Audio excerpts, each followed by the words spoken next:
नमस्कार बच्चों। आशा करती हूँ आप सभी स्वस्थ और सुरक्षित होंगे। आपके अंतरा भाग के अंतर्गत आज हम करने जा रहे हैं कविता सत्य। इसके लेखक हैं विष्णु खरे। इस कविता में कवि ने महाभारत के पौराणिक संदर्भों और पात्रों के द्वारा जीवन में सत्य की महत्ता को स्पष्ट किया है। कवि यह दिखाना चाहते हैं कि सत्य को हम कितना भी छुपा लें, वो हमसे नहीं छुपता। इस कविता में कवि ने बहुत सारे मुहावरों का और अलंकारों का भी प्रयोग किया है। तो कविता शुरू करने से पहले हम सार देख लेते हैं। इस कविता में कवि ने महाभारत के पात्रों का उदाहरण देते हुए सत्य के महत्व के बारे में समझाया है कि जब हम सत्य को पुकारते हैं तो वह हमसे दूर हो जाता है, जैसे युधिष्ठिर के सामने से विदुर भाग जाते हैं। सत्य शायद जानना चाहता है कि हम उसके पीछे कितनी दूर तक भाग सकते हैं। तो चलिए शुरू करते हैं हमारा पहला पद। जब हम सत्य को पुकारते हैं तो वह हमसे परे हटता जाता है, जैसे गुहारते हुए युधिष्ठिर के सामने से भागे थे विदुर और भी घने जंगलों में। सत्य शायद जानना चाहता है कि उसके पीछे हम कितनी दूर तक भटक सकते हैं। तो गुहारते हुए का यहाँ अर्थ है मदद मांगते हुए या गुहार लगाते हुए। कवि कहता है कि आज जब हम सत्य को पुकारते हैं तो वह हमसे पीछे हट जाता है। यह वैसी ही स्थिति है जैसी महाभारत के समय में थी।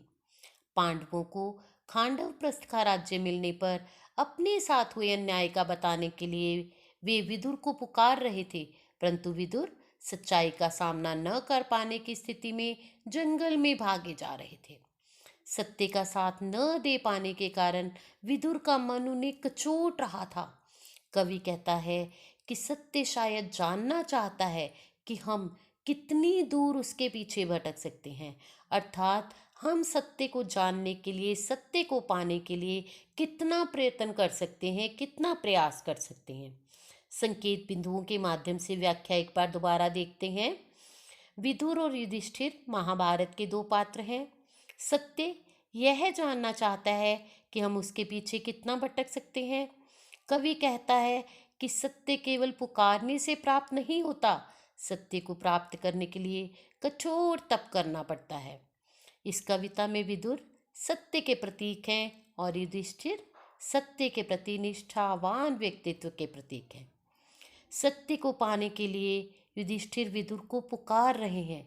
विदुर जो हैं वो सत्य का पालन करने वाले माने जाते थे, परंतु पांडवों के साथ हुए अन्याय का उन्होंने विरोध नहीं किया।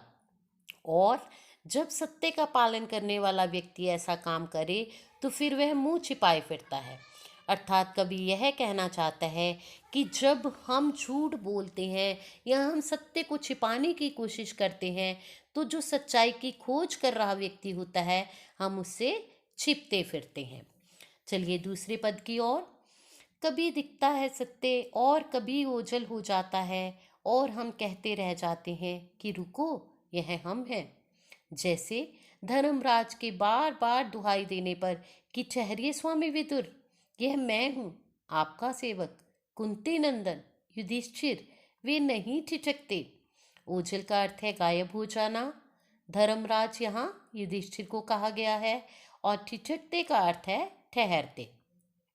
इस पद में कवि कहना चाहता है कि आज का जो वातावरण है वह खराब हो गया है।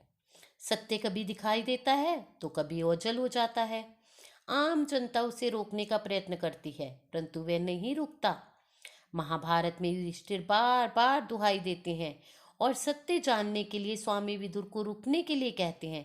वे अपना परिचय भी देते हैं कि वह कुंती का पुत्र युधिष्ठिर है, परंतु इसके बावजूद विदुर नहीं रुकते और घने जंगलों में चले जाते हैं। चलिए संकेत बिंदु देखते हैं। जब युधिष्ठिर विदुर से मिलने आते हैं तो वे अपना मुंह छिपाकर कहाँ भाग जाते हैं? जंगल की तरफ। और जो सच है वो कहते हैं हमारी कदम कदम पर परीक्षा लेता है। सच ये देखना चाहता है कि हम उसके प्रति कितने निष्ठावान हैं, हम कितना सच को जानना चाहते हैं।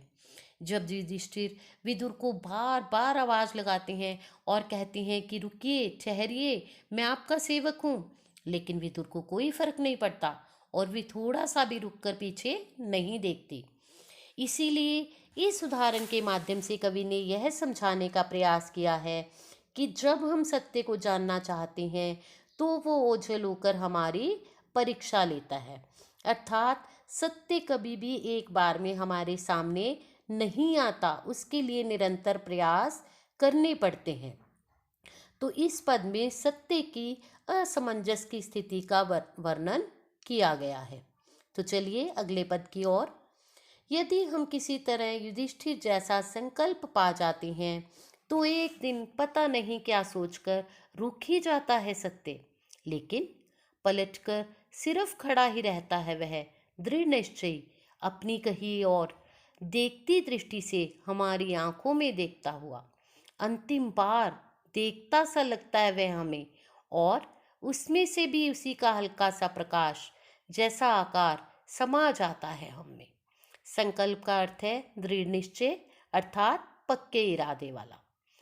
तो इस पद में कवि क्या कहते हैं? वो कहते हैं कि यदि युधिष्ठिर जैसा दृढ़ निश्चय हम पा जाते तो एक ना एक दिन जो सच है वो रुक ही जाता।